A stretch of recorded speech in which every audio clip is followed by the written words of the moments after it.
Hi. ഇന്നലെ ഒരു ചക്ക പഴുത്തതോടുകൂടിയേ മനുഷ്യൻ്റെ കിളിയെല്ലാം പാറിപ്പോയി കേട്ടോ. ഞാൻ ചക്കപ്പൊടി ഉണ്ടാക്കാൻ വേണ്ടി വെച്ചിരുന്ന ചക്കകളാണ്. അന്നേരം ഒരു ചക്ക പൊട്ടിയപ്പോൾ പിന്നെ വിചാരിച്ചു വേണ്ട, രാവിലെ തന്നെ ചക്കയെല്ലാം ഇട്ടേച്ച് ചക്ക ഉണങ്ങാനുള്ള പരിപാടി നോക്കിയേക്കാന്ന് ഓർത്തേ. ഇനി അതവിടെ വെച്ചോണ്ടിരുന്നാലേ ശരിയാവില്ല. അപ്പം അച്ചാച്ച കോണിയെടുത്ത് ഇട്ട് തരും, നമ്മൾ പറക്കി താഴെ കൊണ്ട് വെച്ചാൽ മതി കേട്ടോ. അങ്ങനെ നമ്മുടെ ആദ്യത്തെ ചക്ക ചാടിയിട്ടാ. അപ്പോൾ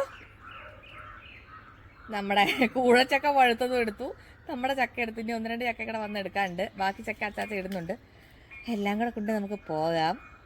ബായോ. അപ്പോൾ എല്ലാ ചക്കയും ഞങ്ങൾ എടുത്തുകൊണ്ട് വന്നു കേട്ടോ. പണ്ട് മറ്റേ സ്കൂളിൽ പഠിക്കുമ്പോൾ ചോദിച്ച പോലെ കോടാലി എന്തിനു ഉപയോഗിക്കുന്നു എന്ന്. അപ്പം മറ്റേ ചക്ക വെട്ടാന്ന് പറഞ്ഞൊരു കസിൻ എനിക്കുണ്ടായിരുന്നു. എൻ്റെ ചേച്ചി പറഞ്ഞ കോടാലി എന്തിനാ ഉപയോഗിക്കുന്നത്, ചക്ക വെട്ടാനാണ്. കാരണം അവള് ചക്ക വെട്ടിയേ കണ്ടിട്ടുള്ളൂ കോടാലിക്ക്. അതുകൊണ്ട് അച്ചാച്ച ചക്ക വെട്ടാൻ പോകട്ടോ. ഒരൊറ്റ കുരു പോലും പൊളിയാതെ ചക്ക വെട്ടണം എന്നുള്ളതാണ്. അപ്പോൾ ഇനി ഈ ചക്കയെല്ലാം വെട്ടി ചുളയെല്ലാം റെഡിയാക്കി എടുത്തിട്ട് ഞാൻ നിങ്ങളെ കാണിക്കാട്ടോ എങ്ങനെ ചക്ക വാട്ടി ഉണക്കുന്നതെന്ന്. ഒരുപാട് പ്രാവശ്യം കാണിച്ചിട്ടുള്ള. ബൈ.